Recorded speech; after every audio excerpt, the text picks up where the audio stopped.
안녕하세요. 지난 시간에 이어서 이번엔 물 강의 두 번째 강의를 시작하도록 하겠습니다. 자, 지난 시간에 가장 중요한 것은 뭐냐면요. 물은 많이 먹어도 작게 먹어도 안 된다. 빠져나간 양만큼만 정확하게 먹자. 빠져나간 양을 일일이 저울 들고 다니면서 알 방법은 없다. 가장 정확한 방법은 소변 색깔에서 옅은 노란색이 되도록 하자. 그런데 아무리 제가 이렇게 얘기를 하더라도요, 자꾸 잊어버려요. 지나놓고 나면 까먹었다. 뭘 먹어야 되는데. 왜? 바쁘게 살다 보니까. 그래서 제가 특별히 한번 저 나름대로 물 먹는 방법에 대해서 한번 생각을 해봤어요. 제가 지금까지 보니까 가장 좋은 방법은 있잖아요. 밥 먹기 30분 전에 물 한 컵. 밥 먹기 30분 전에 물 한 컵. 밥 먹고 2시간 뒤에 물 한 컵. 밥 먹고 2시간 뒤에 물 한 컵. 그리고 취침 1시간 전에 물 한 컵. 그럼 하루에 몇 컵이죠? 정확하게 계산하셨네. 하루 3끼니까, 그죠? 밥 먹기 30분 전에 물 한 컵. 밥 먹고 2시간 뒤에 물 한 컵. 그럼 하루 3끼면 6컵. 잠자기 1시간 전에 물 한 컵. 7컵. 아침에 일찍 일어나는 사람은 아침 공복에 한 컵. 7컵 내지 8컵을 언제? 시간을 정해놓고 먹는다는 거예요. 시간을 정해놓고. 그때 먹는 물량은 어떻게 한다? 대략 한 컵으로 하되 소변 색깔이 진하면 좀 더 먹고 양을 늘리고 소변 색깔이 투명하면 좀 양을 줄이고, 그죠? 양은 소변 색깔에 따라서 본인이 결정을 하면 되는 것인데 먹는 시간을 정해놓고 먹어보자 이거죠. 밥 먹기 30분 전에 물 한 컵은 위나장에 물을 공급해서 소화가 매우 잘 되게 만듭니다. 밥 먹고 2시간 뒤에 물 한 컵은요, 음식이 위 속에 머무는 시간이 약 2시간이에요. 2시간 동안 머물다가 그 다음에 장으로 내려가는데 그때 물 한 컵은 장에 물을 충분히 공급해서 장 건강이 좋아지는 거예요. 잠자기 1시간 전에 물 한 컵. 자, 아침에 일어났는데 첫 소변이 노랗다. 그럼 뭐예요? 잠자는 시간, 그 긴 시간 동안에 수분 부족으로 문제가 생긴 거예요. 그날 회복이 제대로 안 된 거예요. 그런 날은 아침에 일어나도 몸이 제대로 회복이 안 돼서 찌뿌둥하고 막 이상하다고요. 그래서 물 마시는 방법이 어떻다고요? 시간을 정해놓고 밥 먹기 30분 전에 물 한 컵. 밥 먹고 2시간 뒤에 물 한 컵. 취침 1시간 전에 물 한 컵. 그리고 아침에 일찍 일어나는 사람 아침 공복에 한 컵. 이게 되셨습니까? 네. 자, 이제 이렇게 물을 먹는 방법에 대해서 이제 얘기를 말씀을 드렸는데, 그래도 많은 사람들이 아직까지도 저한테 질문하는 것 중에 제일 많은 질문이 말이죠. 물의 종류하고 또 현실적으로 교수님, 정수기는 사야 됩니까? 말아야 됩니까? 어떤 정수기를 사야 합니까? 종류가 지금 너무 많아. 그죠? 자, 우리가 일반적으로 마트나 이런 데서 다 있는 병에 들어가 있는 페트병에 들어가 있는 물 있죠. 그 물은 공식적으로는 먹는 샘물이에요. 먹는 샘물. 먹는 샘물은 뭐예요? 주로 지하수물을 빨아 올려가지고 아주 간단한 먼지나 이물질이 있는 정도를 물리적으로 걸러내는 정도만 해서 그냥 살균하는 정도만 해서 병에 담아서 파는 지하수를 뭐라고요? 먹는 샘물. 그죠? 근데 이걸 우리가 과거에는 어떻게 불렀어요? 그걸 자꾸 생수라고 불렀죠. 그죠? 그냥 먹는다고. 근데 우리가 지난 시간에 생수 얼마든지 끓여도 생수 만드는 방법 알려드렸죠. 그죠? 네. 어떻게 했죠? 끓여서, 식혀서, 폭포수. 그러면 다시 생수가 된다고 얘기했습니다. 자, 물 중에서는 주로 지하에서 뽑아 올린 물들은 대개 경수, 센 물이에요. 센 물. 센 물의 특징이 뭐죠? 빨래가 잘 안 되는 물. 비누를 풀면은 비누가 제대로 안 풀려서 빨래가 잘 안 돼요. 잘 안 돼. 경수와 연수의 차이점은 물속에 칼슘과 마그네슘이 많이 들어있으면 경수, 센 물, 칼슘과 마그네슘이 작게 들어있으면 뭐예요? 연수. 따라서 지금 가정에서 갖고 있는 상업적으로 구입하는 연수기라는 얘기는 뭘 제거하는 거죠? 물속에 칼슘과 마그네슘을 제거를 해서 뭐가 잘 되게? 빨래가 잘 되게, 비누가 잘 풀리게.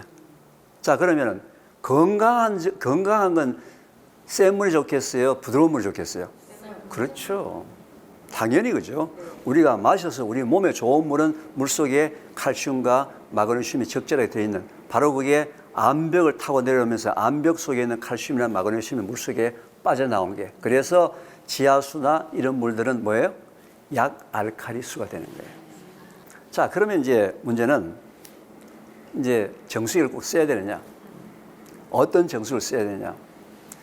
저는 이제 우리 대한민국은 다른 나라에 비해서 물이 상당히 좋은 나라예요. 우리 이것도 감사하게 생각해요. 우리 조상님들이 워낙 이 땅을 아름다운 우리 강산을 주셔가지고 물이 다른 나라에 비해서는 원수가 매우 좋습니다. 근데 문제는 이제 이 물이 운반되는 과정에 사용이 됐던 수도관, 그리고 이게 아파트에 들어오게 되면 공동 저수지에 물이 모였다가 오거든요. 옥상에다가 물이 모였다가 오는데, 물을 모아놓는 과정에서 오염물질들이 끼어 들어가기 시작합니다. 오염물질이 끼어 들어가서 문제가 생기거든요. 그래서 저는 우리나라에서는 아직까지 원수가 좋기 때문에 정수기는, 가장 좋은 정수기는 가장 싼 정수기가 가장 좋은 것이다. 정수기에 대해서 사람들이 착각하는 게 말이죠. 정수기를 통과하게 되면 비싼 정수기면 비싼 정수기일수록 나오는 물이 더 좋은 물이 나온다고 생각하는데 아니에요. 좋은 물이 나오는 게 아니고 뭐예요? 깨끗한 물이 나오는 거예요. 정수기의 역할은 뭐라고요? 물속에 포함되어 있는 이물질이나 오염물질을 걸러주는 역할밖에 없어요.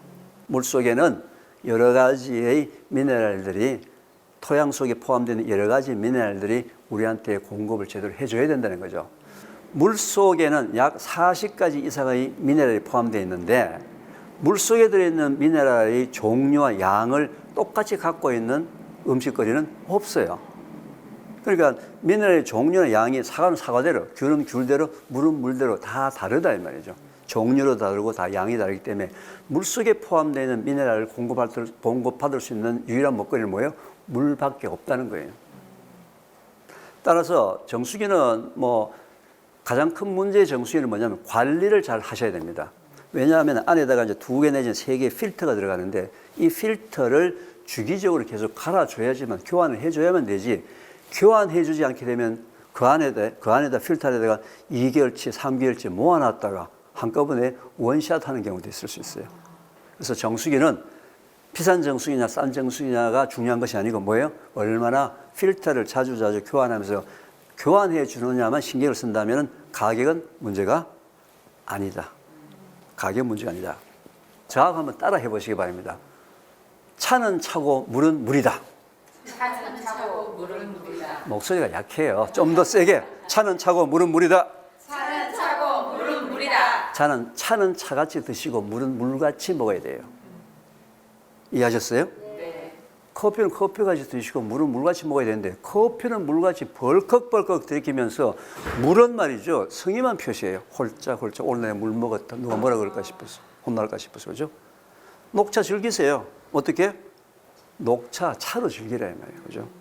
차는 차로 먹어야 되는 것인데, 차를 물같이 벌컥벌컥 들이키면서 물은 차같이 홀짝홀짝 이제 성의만 표시한다는 거죠. 차는 얼마든지 드십시오.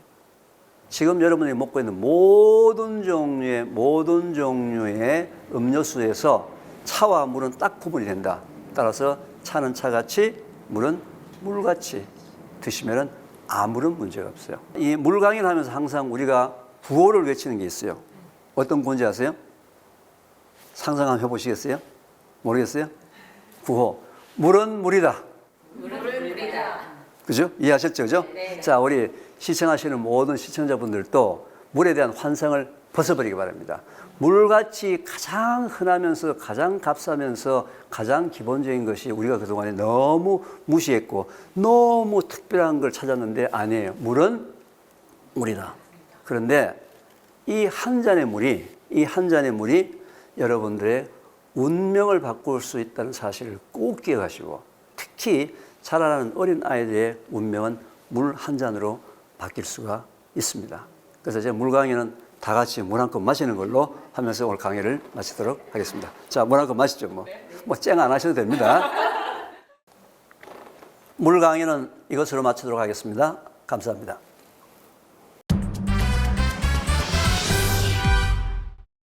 네, 박사님 오늘도 강의 잘 들었습니다. 네. 물을 참 잘 마셔야 하는데 그게 또 쉽지가 않아요. 박사님, 체내에 물이 부족할 때 나타나는 질병들 어떤 것들이 있을까요? 체내 물이 부족하게 되면 감기부터 암까지 여러분들이 알고 있는 모든 병의 시작은 물 부족으로 시작을 한다. 그렇게 이해하시면 돼요. 쉽게 얘기하면 또 당뇨도 있잖아요. 물 부족으로 시작을 해요. 물 부족은 모든 병의 시작이다. 이렇게 기억하시는 것이 좋습니다. 그리고 또 한 가지 궁금한 게 우리 시청자 여러분 중에도 아마 계실 텐데 밥 먹으면서 물 같이 드시는 분들 계시잖아요. 밥이랑 물 같이 먹는 거는 건강에 어떤가요? 밥 먹을 때 물 먹지 말라고 했는 이유 중에 하나는 뭐냐면요. 우리 한국 전통 음식 자체가 밥 있고 국이 있잖아요. 그죠? 또 밥, 국 다 먹고 난 다음에 뭐죠? 숙육이 또 있죠. 그죠? 그러니까 밥을 먹을 때 먹는 물의 양이 너무 많이 들어오게 되면은 위에 소화 효소의 양이 묽어지니까 소화가 안 되겠죠. 그래서 밥 먹을 때 물 한 컵 정도 같이 먹는 건 문제가 없는데 국 끓여가지고 국에 밥 말아가지고 먹고 난 다음에 또 숭늉, 누룽지하고 숭늉 다 먹는 그런 물을 너무 많이 먹지만 않으면은 한 컵 정도의 물을 먹는 건 문제가 없습니다. 그러니까 자연스럽게 너무 많이 드시지 않으시면 좋습니다. 네, 알겠습니다. 박사님께서 어떻게 하면 물을 또 잘 마실 수 있는지 강의에서도 짚어주셨는데 어떤 것들 기억하면 좋을까요? 딱 두 가지예요. 첫째, 물 먹는 양 뭘로 결정한다? 소변 색깔. 옅은 노란색으로 짙으면 마시고 묽으면 안 마신다. 그죠? 두 번째, 언제? 밥 먹기 30분 전 한 컵, 식사 2시간 뒤 한 컵, 잠자기 1시간 전 한 컵, 아침에 일찍 일어나면 한 컵, 공복에 한 컵. 그렇게 해서 먹는 시간을, 물 마시는 시간을 정해놓고, 시간을 정해놓고 한번 먹어본다. 그죠? 꼭 기억하시기 바랍니다. 네. 다음 시간에는 어떤 주제 준비하고 계신가요, 박사님? 결국 이제 물이 어느 정도 좀 충분하게 되면은 그 다음에 가장 기본적인 부분이 인간에 대한 면역력이에요. 그래서 면역력은 장 건강이 좋아야 되거든요. 왜냐하면 면역 세포의 70 내지 80%가 장에 존재를 하기 때문에 그래서 다음 시간에는 면역력의 회복은 장 건강으로 시작을 한다. 그래서 장 건강에 대한 강의를 하도록 하겠습니다. 네, 함께해 주신 백세인생 간족 여러분 고맙습니다. 오늘도 주님 안에서 승리하는 하루, 건강한 하루 보내시고요. 저는 다음 시간에 다시 찾아오겠습니다. 건강한 백세인생을 위하여!